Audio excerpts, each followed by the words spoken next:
Hey, Catherine, how you doing? All right, this is fantastic. Really nice work. I got the PDF up. Let's go ahead and jump over to that so we can kind of get a little bit closer in here. So I just want to do this, which I'm sorry I should have done this before. Okay, it's fantastic. There's no question. This is really spectacular work. It's just gorgeous. I of course I have a few recommendations. So the main thing is you've got this like really cool perspective thing going on, and I think the whole composition follows the perspective that's set by this interior building or the building with the pillars. So I think that's pretty cool. You know, we got you're preserving the light source. Everything here is really pointing in a good direction. There's a couple of things that I would recommend. Now, I'm having a little bit of an issue with scale and with typography. The reason I mention scale is and those of you who are watching along, if you haven't zoomed in here, go ahead and do it because I can do it right here.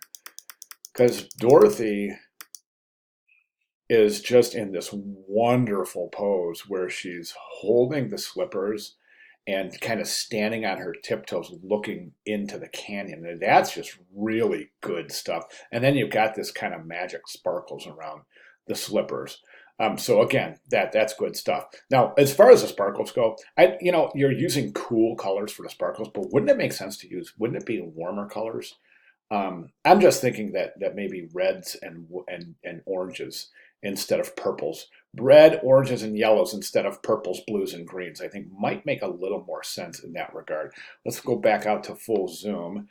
And that's such a wonderful attribute that we completely miss here because it's so small in the composition. So my recommendation is somehow zoom in to this composition so we can get her a little bit larger.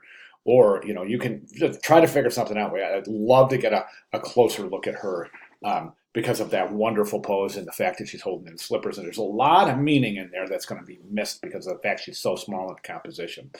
My second recommendation has to do with type. Now, I'm not a fan of this kind of following this perspective, like Star Wars-esque um, type typography. Do you know what I'm saying? Where it kind of goes into a one-point vanishing point.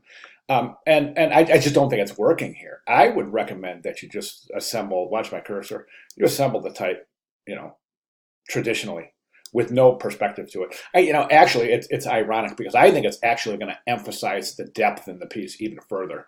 I really do. I think it's going to work. It's because it's going to give it a good focal point, kind of a point of reference for which to determine how the illustration and the book cover has depth. Do you see what I'm saying? Instead of everything pointing to depth, we have one thing that's flat, the rest pointing to depth. I think that's going to enhance the actual depth associated with the cover.